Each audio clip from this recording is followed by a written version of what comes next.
Quanta luz nesse ambiente descendo sobre nós, vibrando em nossa mente.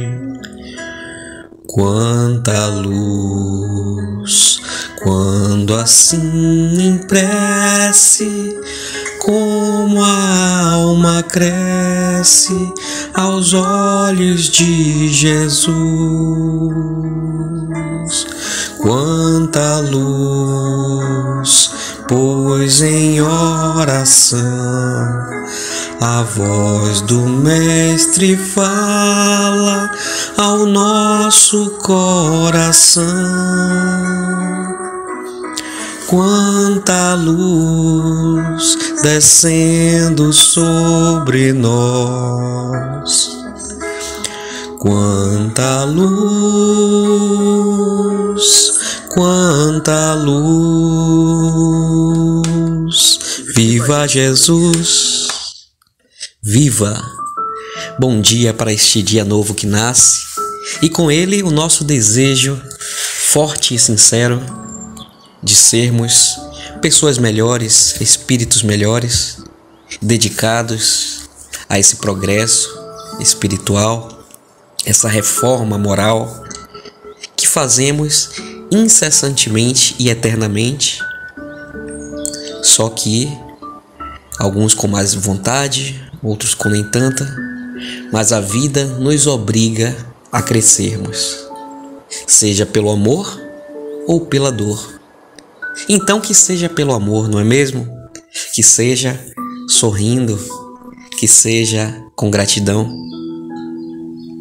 Então agradeçamos aos irmãos de luz, nossos amigos espirituais, por toda companhia, apoio, indução ao bem, proteção, energias positivas, esclarecimentos. E vamos pedir a eles que possam fluidificar a água que deixamos separada para que ela se transforme em um bálsamo para o nosso corpo e nossa mente. E com um sorriso no rosto, meus irmãos, e o peito quentinho de alegria, felicidade e gratidão, vamos pedir ao nosso Pai amado: Pai, fazei de nós cada vez mais e melhor ferramentas tuas a serviço do amor, da verdade, da alegria, da bondade, da justiça e da caridade. Que assim seja. Abertura aleatória do Evangelho segundo o Espiritismo, por Allan Kardec. Não se inquietem pela posse do ouro. Não se preocupem em possuir ouro ou prata ou qualquer outra moeda em seu bolso. Não preparem mantimentos para a viagem, nem duas roupas, nem sapatos, nem cajado, pois aquele que trabalha merece ser alimentado. Em qualquer cidade ou aldeia que entrarem, procurem saber quem é bastante digno para hospedá-los e permaneçam lá até irem embora. Ao entrarem na casa, devem saudá-la dizendo que a paz do Senhor esteja nessa casa. Se essa casa for digna, a paz que trouxeram cairá sobre ela.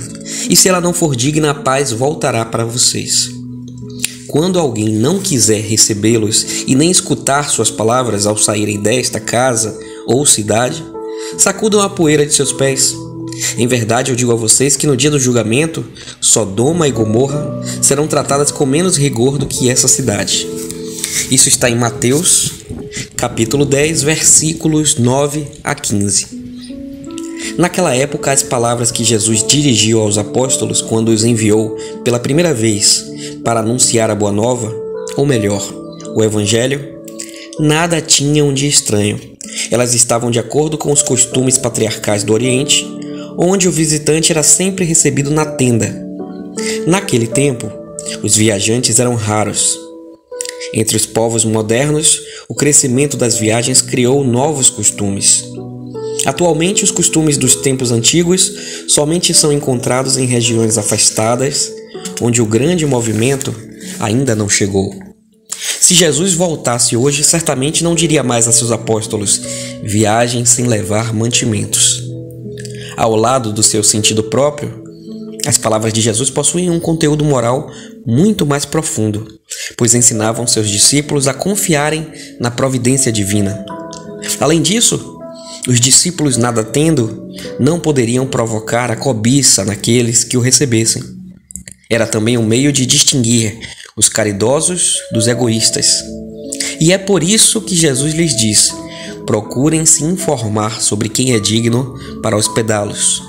Ou melhor, quem é bastante humano para hospedar um viajante que não tem com o que pagar, porque estes serão dignos de ouvir a palavra que vocês trazem.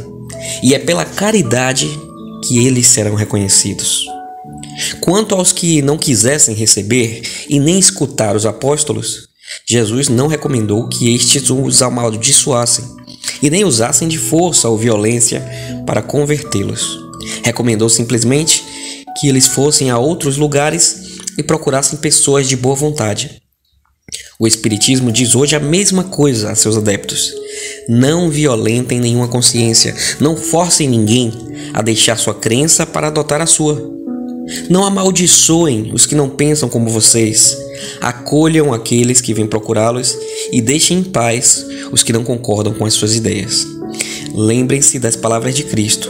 Antigamente, o céu era conquistado pela violência, e hoje ele é conquistado pela caridade e pela brandura. Passagem linda. E a lição de hoje, o dever de casa, está contido aqui nesse finalzinho, principalmente.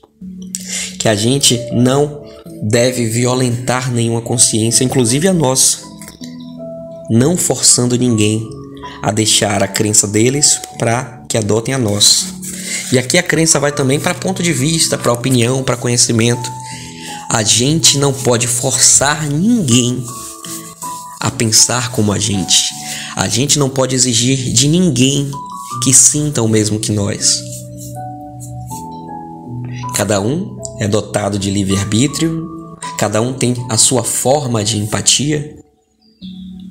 Então haverá quem não creia nas mesmas coisas que você, quem não concorde com seus posicionamentos, quem deturpe o que você fala, quem não sinta a compaixão que você sente diante das dores da vida.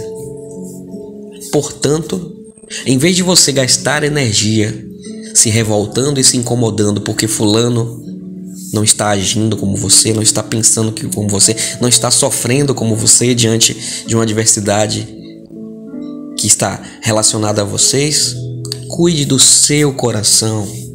Não alimente ódios, mágoas, frustrações, raiva por conta desta ou daquela pessoa.